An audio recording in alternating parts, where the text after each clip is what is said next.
Hello Digimon fans!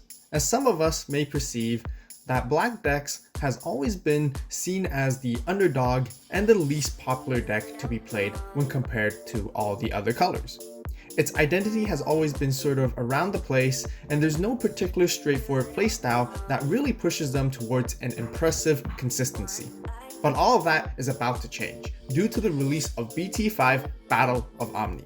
This set is packed with Omnimons, and not only that, the Omnimons are powerful, which are meta-defining, where Black Decks will now be able to utilize some of the best ones introduced.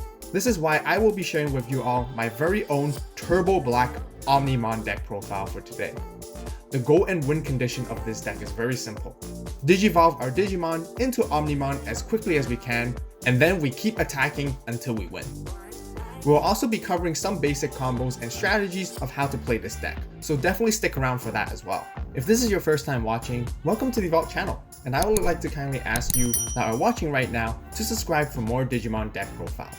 Also be sure to give this video a like and share it with your friends that are into Digimon card game as well, as we greatly appreciate the support. Starting off with our Digi-A cards, we play 4 Kapurimons and 1 Kakinmon.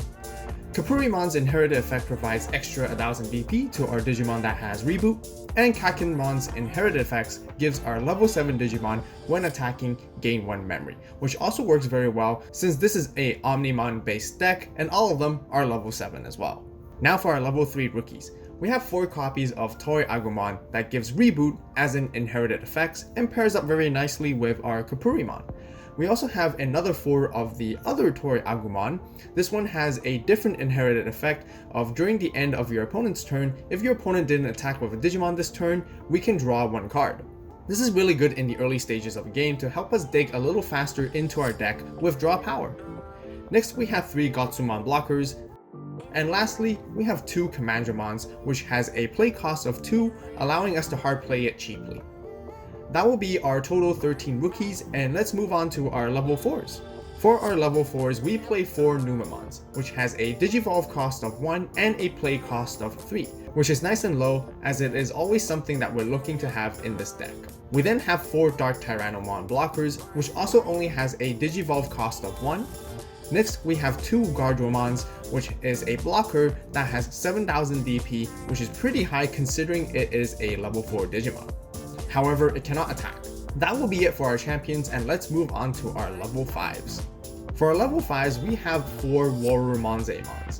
This card came out from BT5, Battle of Omni, and I gotta say it makes all the difference in excelling this deck and strategy.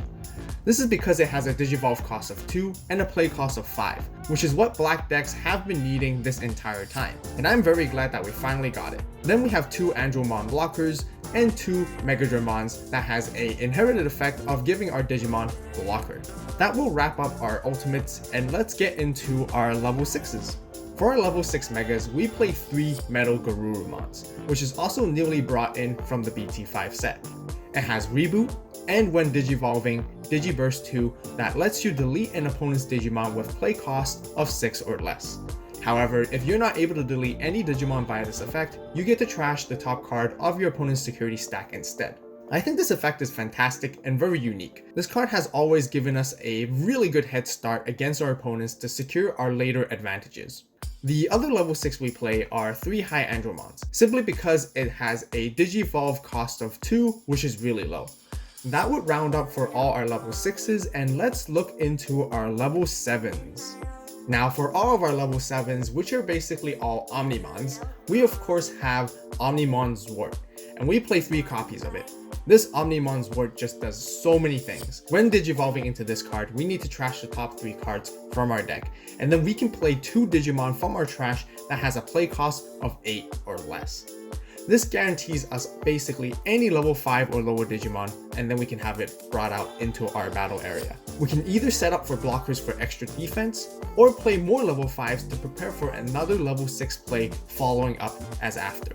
And if all goes well, we can even potentially Digivolve into another Omnimon afterwards. It also has a when attacking effect where you can return 1 level 6 Digimon within its Digivolution sources back to your hand in order to delete one of your opponent's Digimon with a play cost of 12 or less. This essentially means that you could almost delete any Digimon in the game. The next Omnimon we play are 3 Zord Defeats. This card gains the most value when it is in your security stack, since it can be played for free right after checking. It also has a on deletion effect, allowing you to delete any of your opponent's Digimon, which is really good. It really applies a great amount of pressure to your opponent and makes it difficult for them to deal with. This is because this card poses as another powerful threat on the battle area. It is also not too bad if you draw into this card in your hand, as you can Digivolve it to delete one of your opponent's Tamers, which greatly slows them down, and it only has a Digivolve cost of 3, which is very cheap for an Omnimon. The last Omnimon we play is one of the Outer S. Even though this card has become far less relevant within the new format, it is really good for board wiping against your opponents, especially when it comes to Rookie Rush or Yellow matchups. Therefore, I still feel that teching in this card as a one-off is a very decent choice, as it expands the variety of your counterplays. That will be it for our 3 big boss Omnimons that we play, and let's move on to our Tamers. For our Tamers, we play 2 Tai and Mats. They provide 2 extra memory at the start of our turn if our opponent has a level 6 or higher Digimon in play.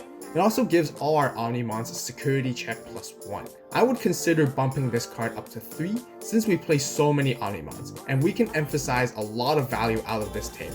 However, deck space is really tight, so we have to see as we go before we make any further adjustments. Right here we also have 2 Takumis. This Tamer provides draw power but also slows down the tempo of the game in preventing our opponent from rushing us with rookies. Because of that fact, it synergizes very well with our build, as we can build our Digivolution sources concurrently along with this card.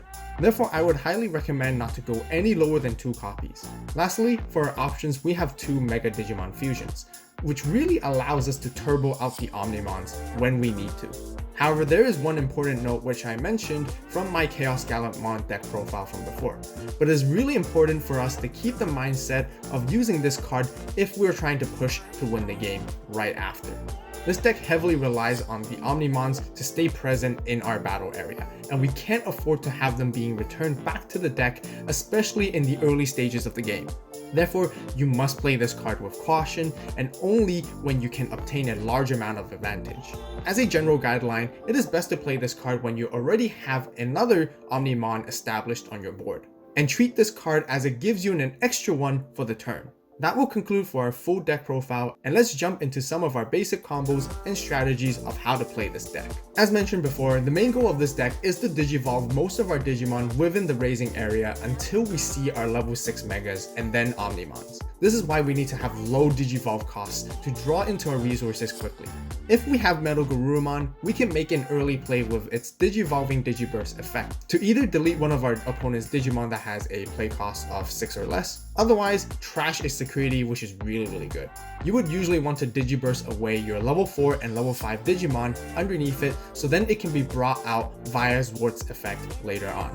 Unless you specifically want to bring rookies back to do more Digivolutions within the battle area later.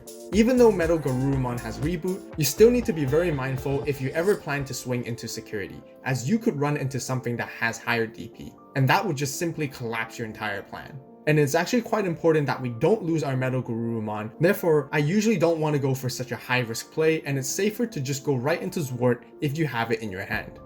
Then you can use your Zwart's effect to revive your level 4 and level 5 Digimon that was Digibursted earlier. And now your board is set for the following turn. On the other hand, if you have high Andromon, you can simply just Digivolve it into it quickly and swing into security since it does have 12,000 DP. Or potentially a 13,000 DP if you have Toy Agumon and Kapurimon inherited effects, which I would usually feel much more comfortable doing so comparing to swinging in with Metal Garurumon. Afterwards, you can then go into the Zwart. Sometimes it is also very nice to have a Megadramon and Toy Agumon underneath so that your Zwart or Omnimons can now have reboot and become a massive blocker at the same time. So that will be it for our 2 major combos and playstyle of this deck.